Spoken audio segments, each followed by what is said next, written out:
Good morning. Happy Monday. I don't know if you guys know this, but Monday is actually my favorite day of the week because if you get Monday right, then the rest of your week goes better. So I like Mondays. I know I'm annoying that way, but seriously, try it.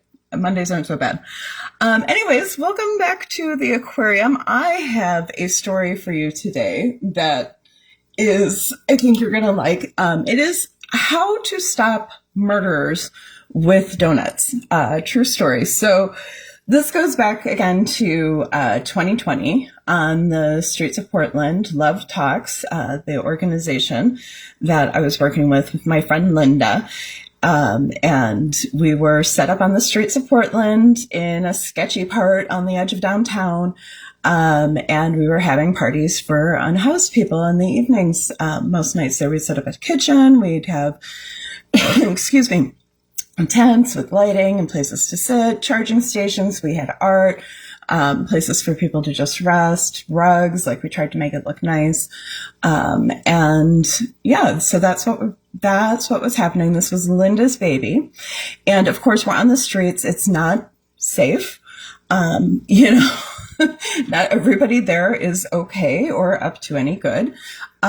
So sometimes it would happen that we would see someone who was carrying some sort of weapon and on the street. This could be, for example, someone who has a spiked ball at the end of a long chain or a small crossbow or, an axe or like Lord knows what. It's not necessarily guns, right? So, thankfully we didn't see guns. Thankfully. But so you would see somebody and they'd be looking very clearly disgruntled, maybe kind of deranged. And this was where Linda would kick in. And now Linda, people misunderstand Linda. People do not give Linda her due at all. Linda is, if nothing else, she's an empathetic genius. Truly. So we had a deal where she would say, okay, somebody give me a box of donuts. And she was the only one who was allowed to do this because obviously this is dangerous. And, approaching somebody who's armed like this and clearly unhappy is dangerous. And if somebody were to die doing it, Linda would never get over it and her life would be miserable. So if somebody was going to die, it had to be her. So plus Linda is this tall, she's like 6 feet tall and she wears her hair like colors at, orange and red, like fire, and, she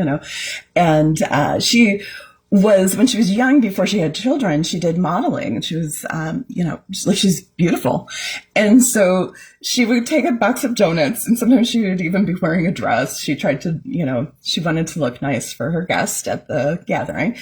And she would walk up to this person who's all disgruntled and angry and with a box of donuts and say, excuse me, would you like a donut? And who doesn't like donuts? Everybody likes donuts. And so they would just, of course it's not what they're expecting either. So they kind of, pull up real quick and okay. And they would take a donut and she'd, kind of talk to him first. How are you doing? I'm just over here with my friends and we're having something to eat. Are you hungry? And, they kind of talk a little bit and then she'd say, would you like this whole box of donuts? You can, if you just want to eat it all, you can, or if you have friends you want to share them with or whatever, that would be fine. Would you like the whole box? Well, at this point he wants the box, but what happens is then he has to put away his weapon so he can manage, cause he might even take the box, but discover he can't hold it with, so the weapon goes away and, Linda would say, would you like to come sit down and talk for a minute? Can somebody get me a bowl of weed? Would somebody bring a bowl of weed? Would you like some weed? What deranged person with a weapon wouldn't benefit from a bowl of weed? So she'd sit down and she'd talk to him and things were fine. This is I witnessed this more than once. We all did. And it's also part of the reason why I have so very, very little tolerance and patience, for example, for the videos that we see of police officers jumping out and brutalizing our neighbors because they say, oh, they're a threat. Dude, I have watched literal armed, deranged people stopped with donuts. Okay. And no, we're not going to place a tall, beautiful woman holding a party on every street corner, carrying a basket of donuts in case the murderer shows up. But there's a whole world of options between, that particular insanity and like just acting like if I don't pummel the crap out of anybody who doesn't look at me right because I'm a cop and I'm in danger or something. I don't know why they do this. Like I said, I have a very hard time respecting people who want to be seen as big, tough people who we should all respect. And, don't you want me to protect you, little woman? No. Very much no, not at all. Not even a little teeny tiny bit.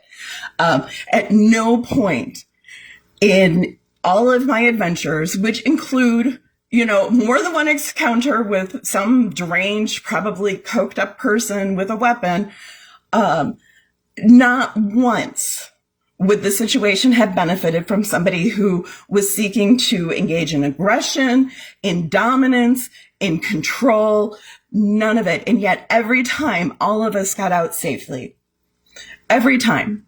So you tell me that you're afraid to go into a certain neighborhood because it's so bad and the crime, and you're telling me, the cops, they have such a hard job. Of course, if you scare them, they're going to beat you. I have no respect for that. I have none. Oh, I didn't listen to him, so of course the cop beat him up. Zero. Do you hear me? Nada, nilch, zero. Now, am I saying that there can never be a time when somebody will need to react with force? Absolutely. I believe in self-defense. I'm not, as a matter of fact, with my kids, I got to the point where the only time I'd hit one of my kids was if they hit me, because I wanted them to have it really deep in their head that if you hit someone, you better expect to be hit back. Don't go around hitting people. And there will be consequences if you do. Okay? That's how I feel about it. And yet, and still, I've managed to be in many dangerous situations without relying on violence. Okay?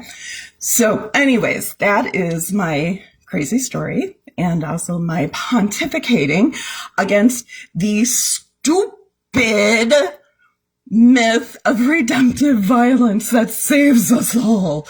It doesn't. It makes us less safe. Stop being a bunch of pansies. All right? Even though pansies are beautiful, I hate to insult pansies. Stop being a weak alpha dude. All right? Anyways, love you all. I'll talk to you tomorrow. Bye.